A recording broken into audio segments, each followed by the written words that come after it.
रोहित शर्मा की बादशाहत दांव पे लगी है। जिस तरह से रोहित शर्मा प्रदर्शन कर रहे हैं, जिस तरह से उनकी टीम खेल रही है, कहीं न कहीं उनकी बादशाहत दांव पे लगी है। कैसे बादशाहत दांव पे लगी? आप सोच रहे होंगे बादशाहत इस तरह से दांव पे लगी क्योंकि भारत ने ऑस्ट्रेलिया के खिलाफ पिछली 3 सीरीज जो साल 2016 के बाद से खेली है, 3 सीरीज लगातार जीती है। 2 सीरीज तो ऑस्ट्रेलिया के घर में भारत ने हराकर जीती है। इस लिहाज से देखा जाए तो भारत की बादशाहत दांव पे लगी। इस लिहाज से देखा जाए बादशाहत दांव पे लगी क्योंकि भारत अपने घर में लगातार 16वीं सीरीज जीतने की कोशिश करेगी। क्या यहां पर जीत मिलेगी? क्योंकि हार तो मिलने वाली नहीं है, क्योंकि पहले ही भारत 2-1 से आगे हो चुका है। यहां पर अगर सीरीज 2-2 से बराबर रहती तब भी सीरीज जो बॉर्डर गावस्कर ट्रॉफी खेली जा रही वो भारत के नाम ही होगी। लेकिन हां, यहां पर हारने के बाद एक और बादशाहत दांव पे लगी होगी। वो कौन सी बादशाहत? वो बादशाहत है भारत का वर्ल्ड टेस्ट चैंपियनशिप के खिताबी मुकाबले में खेलने का ख्वाब, जो पिछली बार भारतीय टीम खेल चुकी। क्या इस बार खेलेगी? इसके नतीजे पर कहीं ना कहीं निर्भर करेगा। अगर यहां भारत जीतता है नरेंद्र मोदी स्टेडियम में तो बेशक वो खिताबी मुकाबला खेलेगी, लेकिन हारता है तो मुश्किलात बढ़ जाएंगी। खास ये टेस्ट मैच और भी किस लिए? क्योंकि यहां पर प्रधानमंत्री नरेंद्र मोदी होंगे पहले दिन, और साथ ही साथ बात करें तो ऑस्ट्रेलिया के प्रधानमंत्री एंथोनी अल्बानेज होंगे। ऐसे मौके विरले ही आते हैं जब 2 देशों के प्रधानमंत्री मुकाबले में हो, दोनों देशों की टीम खेल रही हो और निर्णायक बेहद अहम मुकाबला हो। टीम का उत्साह दोनों टीमों का बढ़ा होगा, क्योंकि जब अपने देश के सबसे बड़े नेता, सबसे बड़े लीडर यानी प्रधानमंत्री को देखेंगे तो जोश उफान पे होगा। रोहित शर्मा हर हाल में इस मुकाबले को जीतना चाहेंगे, क्योंकि इस मैच को जीतेंगे सीरीज अपने पास आएगी। सीरीज के साथ साथ बात करें तो वर्ल्ड टेस्ट चैंपियनशिप में टीम खेलेगी। इस लिहाज से भारत को जीतना होगा। लेकिन कितनी मुश्किल, कितनी आसान रहा है दोस्तों, ये भी बताऊंगा अपनी इस वीडियो में। और दोनों देशों के खिलाड़ियों ने जिस तरह प्रदर्शन किया, खासतौर से भारत के खिलाड़ियों ने जिस तरह प्रदर्शन किया, इसके बारे में भी मूल्यांकन करूंगा, बातचीत करूंगा। दोस्तों, हमारी वीडियो, हमारी बातचीत आपको पसंद आए तो हमारे चैनल को सब्सक्राइब जरूर कीजिएगा। मेरा नाम शाहिद आजमी है। आइए शुरुआत करते हैं। सबसे पहले बात करते हैं भारत की बल्लेबाजी की। भारत के टॉप ऑर्डर जिस तरह से प्रदर्शन कर रहे हैं, टॉप ऑर्डर के बल्लेबाज प्रदर्शन कर रहे हैं। चाहे रोहित शर्मा की बात करें, जिन्होंने पहले मुकाबले में शतक जरूर लगाए थे, लेकिन उसके बाद से कुछ खास उनके बल्ले से रन नहीं निकल रहा। उनके साथ केएल राहुल आए थे, 2 मुकाबले खेले, वहां पर कुछ खास नहीं कर पाए। शुभमन गिल को लाएगा, शुभमन गिल भी कुछ खास नहीं कर पाए। इसके बाद बात करें तो चेतेश्वर पुजारा आते, उन्होंने अगर देखा जाए जो अंतिम मुकाबला खेला था इंदौर में, वहां पर कुछ खास किया था, 59 रन बनाए थे। भारत को पारी की हार से जरूर बचाया था, लेकिन उससे पहले उन्होंने कुछ खास नहीं किया था, इसलिए उनको भी मैं नंबर नहीं दूंगा। विराट कोहली को बेशक नंबर नहीं दूंगा, क्योंकि उनकी 14 पारियां आप देख ले, 15 पारियां जो पिछली थी वो भी आप स्क्रीन पर देख रहे होंगे, जिस तरह उन्होंने प्रदर्शन किया। इसके अलावा बात करें इस टेस्ट सीरीज में जिस तरह प्रदर्शन किया, 5 पारियां खेली, मात्र 111 रन बनाए, कोई अर्धशतक नहीं, 44 रन उनका सबसे हाईएस्ट स्कोर दिल्ली में, उनका भी कुछ प्रदर्शन खास नहीं था। और आगे बढ़ते हैं, बात करते हैं किसकी? श्रेयस अय्यर की बात करते हैं। 4 पारियां उन्होंने खेली, उन 4 पारियों में 50 रन तक नहीं पहुंचे, सिर्फ 42 रन उन्होंने बनाए। इसको भी नंबर मैं नहीं दे सकता, क्योंकि मयार जो टेस्ट मैच का जिस तरह उनका ख्याति रही प्रदर्शन की, वो नहीं कर पा रहे हैं। और आगे बढ़ते हैं, और किसकी बात करूं?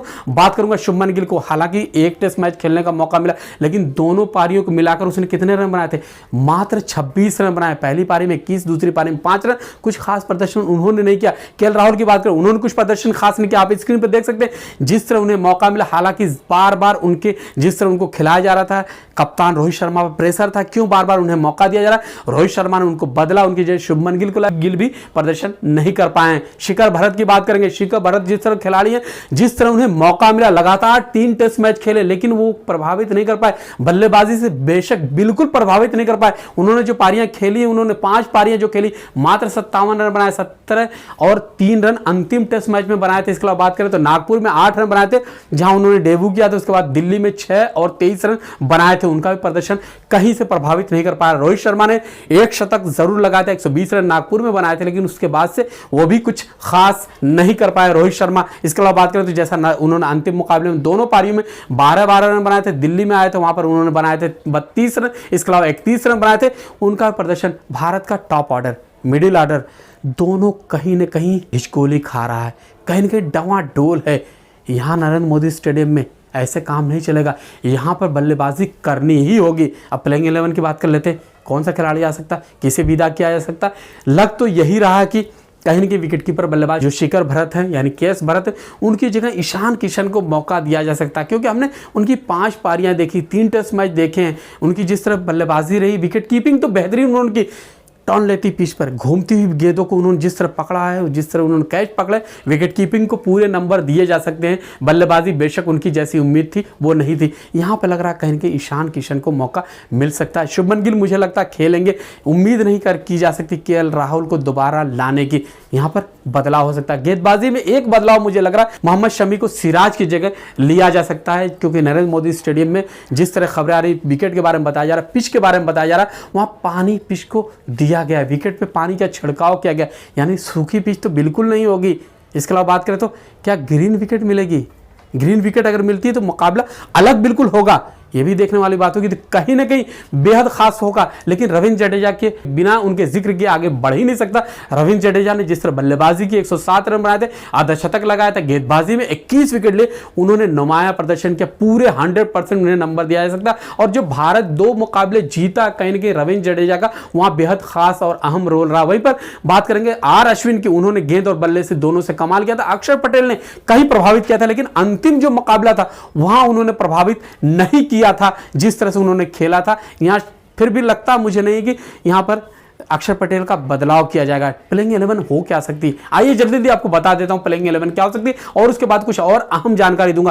प्लेइंग 11 में भारतीय टीम में कप्तान कौन होंगे, ओपनिंग बल्लेबाज कौन होंगे, वो होंगे रोहित शर्मा। उनके साथ कौन होंगे, मुझे लगता है उनके साथ उतरेंगे शुभमन गिल के अलावा आगे बढ़ेंगे तो चेतेश्वर पुजारा आएंगे तीसरे नंबर पर, विराट कोहली चौथे नंबर पर, श्रेयस अय्यर, शिखर भरत की जगह उम्मीद की जा रही है कि ईशान किशन को शामिल किया जाएगा, यानी इन दोनों में से कोई एक होगा। रविंद्र जडेजा खेलेंगे, अक्षर पटेल खेलेंगे, उमेश यादव खेलेंगे, मोहम्मद शमी वहां पर खेलेंगे, सिराज होंगे नहीं होंगे अभी पूरी तरह से कहा नहीं जा सकता है। वहीं ऑस्ट्रेलिया की बात करें, वही दोनों खिलाड़ी होंगे जो हमेशा से सलामी बल्लेबाज के तौर पर उतरते रहे। कौन से खिलाड़ी? उस्मान ख्वाजा के अलावा बात करें तो टेविस हेड होंगे, मार्नस लबुशेन, स्टीव स्मिथ कप्तान जो है, जो पैट कमिंस की जगह कप्तानी कर रहे हैं, जिन्होंने भारत 5 टेस्ट मैचों में कप्तानी की, 2 में जीत मिली, 2 में हार मिली, 1 मुकाबला ड्रा रहा, वो कप्तानी करेंगे। इसके अलावा आगे बढ़े तो Peter Handscomb, Cameron Green, Alex Carey, wicket keeper बल्लेबाज Mitchell Starc, Nathan Lyon, Todd Murphy, Matthew Kuhnemann होंगे। यहां नहीं लग रहा है कि जिस तरह से बात चल रही थी कुछ और ऑस्ट्रेलिया बदलाव करेगा, लेकिन जिस तरह यहां पर जीता है इंदौर में,